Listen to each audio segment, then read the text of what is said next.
Let's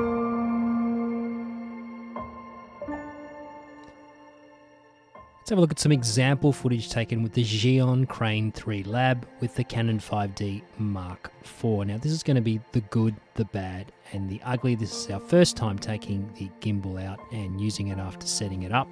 So we're basically just wanting to get first impressions and having a look at the type of footage that you can get from this gimbal. Now I think if we use this for a longer period of time, I think we get more used to how to operate it and how to hold on to it, considering that it's got this new sort of dual handle style design, which does take a little bit of getting used to, but this is just some vision so you can have a look at how the gimbal sort of performs in getting normal sort of shots that you would probably get with a gimbal. We've also tried to do some sort of shots that probably, you know, pushing it a little bit to its limit, and I think in more experienced hands, with people who are more familiar with gimbals, you could probably get some better results. So I'll just let the vision play on and you can have a bit of a look, and you know, we're just leaving in all the cuts here. I'm not going to just show you the best shots that we got from out of this. I'm just letting these shots completely run so you can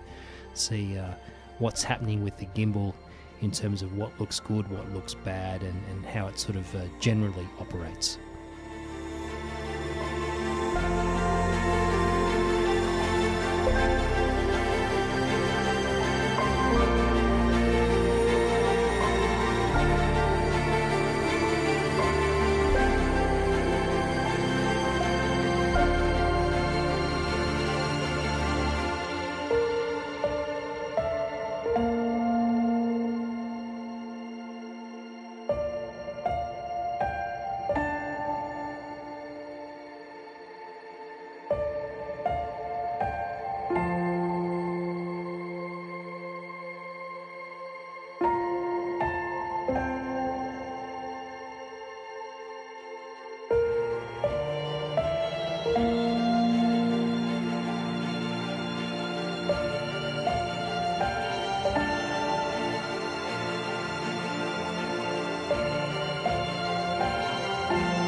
So that's a Zhiyun Crane 3 Lab, has the ability to use optional focus and zoom motors. I thought I'd just give this a little bit of a test in terms of the zoom. So I've got the Canon 16-35 on here, and you can see I'm just zooming in. Now I'm doing this using the rocker control on the back handle of the Crane 3 Lab. So I'll just zoom out here again. So this is not bad. I mean, this particular Canon lens is not really designed to be moved in a zoom servo type sort of way, so you're not going to get completely sort of very smooth results, but it just gives you an idea of the sort of shots that are possible here. So I'm starting in here on 35, and then I'm just going to gradually zoom out and walk back, and now this is going back out to 16mm on the 5D Mark IV. And now I'm going to zoom back in. So you can get some interesting sort of results here. Again, it's not super smooth, but that's more to do with the lens than the function of the motor here. But it's not a bad way to achieve some sort of interesting looking shots. I'm just going to go around him now. Now I'm just going to zoom in as I'm moving across, and you can create some sort of interesting looking shots. And this is not an easy thing to do on a lot of gimbals. And the fact that you can do it right from the Crane 3 Labs handle itself without having anybody else needing to do it for you is really nice if you're a single operator.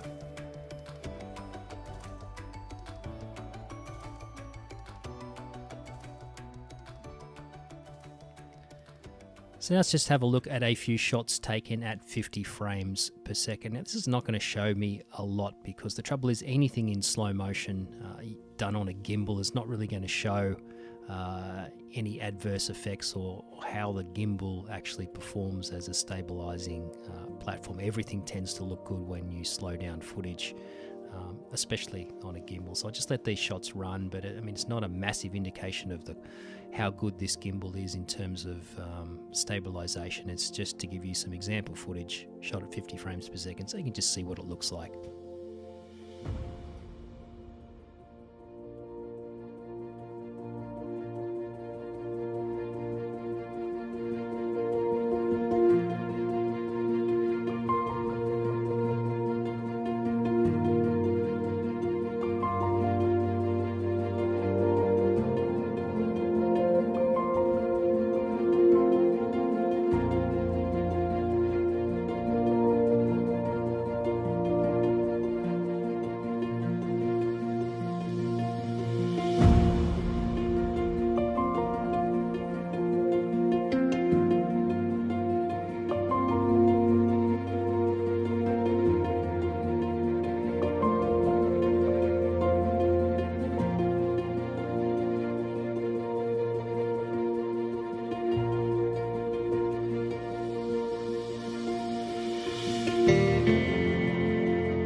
And here I'm just going to show you a running shot, just going to see how it is running, just because, you know, you have to hold the gimbal in a different way with the two hands, just to see what the sort of result you can get here. And you see that little bit of up and down movement, but you know, it's doing an okay job for a running shot. You'll see here, because I'm sort of holding it in a way, it's going to freak out a little bit when we go around the corner here, because it's sort of rolling a little bit. But when you're just generally just following somebody like this, you know, it's doing an okay job.